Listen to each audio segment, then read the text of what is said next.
Hi everyone. Today in this video we will study about e-commerce methodology.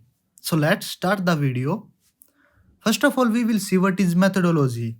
तो किस methodology का मतलब है क्रिया विधि। किसी भी एक काम को करने के लिए वन बाय वन हम क्या करते हैं स्टेप्स को फॉलो करते हैं और उसको हम बोलते हैं methodology. There has been a lot of media coverage on e-commerce in recent years. पिछले कुछ सालों में हमने देखा है कि जो ई-कॉमर्स है वो क्या है मीडिया कवरेज इसमें काफ़ी है, काफ़ी चर्चा में रहता है।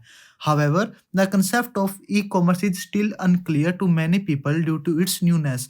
लेकिन जो ई-कॉमर्स का कांसेप्ट है वो अभी भी क्या है अनक्लियर है बहुत सारे लोगों को। क्यों? क्योंकि ये मार्केट में अभी भी नया वर्ड है। For business executives it is more mysterious since there is no proven business model for generating profits. और जो हमारे बिजनेस एग्जीक्यूटिव्स होते हैं जो कोई भी क्या कर रहे हैं बिजनेस को रन कर रहे हैं या फिर उनको रन करने में हेल्प कर रहे हैं वो क्या है और भी ज़्यादा क्या है इसको लेकर कंफ्यूज हैं। क्यों? क्योंकि इससे रिलेटेड मतलब no proven business model for generating profit.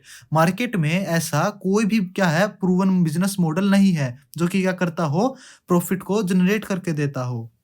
For consulting firm to effectively develop e-commerce strategy for its client, it must have a structured methodology. तो किसी भी एक कंसल्टिंग फर्म को अपना जो ई कॉमर्स है अगर उसको क्या करना है अच्छे तरीके से इफेक्टिवली डेवलप करना है अपने क्लाइंट से तो उसको क्या करना पड़ेगा एक स्ट्रक्चर्ड मेथोडोलॉजी को बनाना पड़ेगा। So now we will see what is the phases of methodology. There are 5 phases of methodology as are follow. तो जो हमारे methodology के वो कितने फेज होते हैं 5 phases होते हैं। So the first step is scoping and planning. तो जो सबसे पहला फेज है वो क्या है scoping and planning. This phase focus on the planning of the project's overall direction including the definition of the project scope, objectives and timeliness.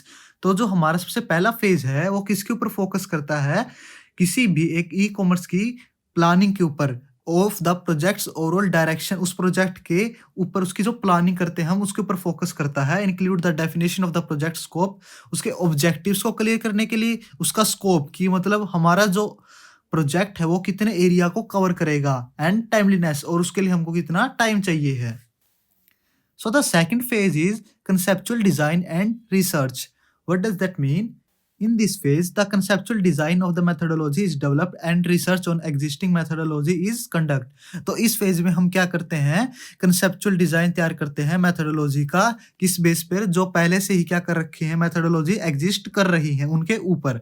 Research is perform from independent research firms और उस research को कौन perform करता है independent research firms. कुछ हमारी research करने वाली फर्म्स होती हैं जो कि इंडिपेंडेंटली काम करती हैं किसी भी एक ऑर्गेनाइजेशन के लिए काम नहीं करती। These research firms sometimes publish the methodologies that consulting firms use.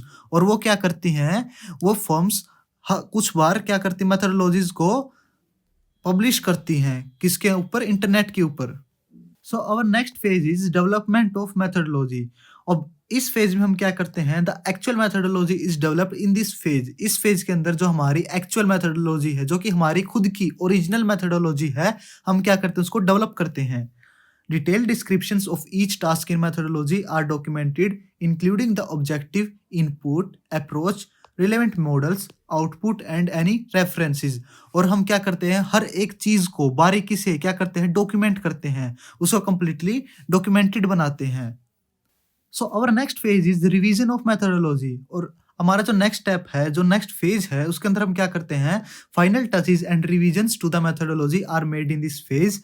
The majority of this revisions come from experiences of the client project. तो हम क्या करते हैं जो हमारी मेथोडोलॉजी हमने बनाई है हम उसको क्या करते हैं फाइनल टच देते हैं किसकी मदद से हमारे क्लाइंट्स के एक्सपीरियंसेस के बेस के ऊपर।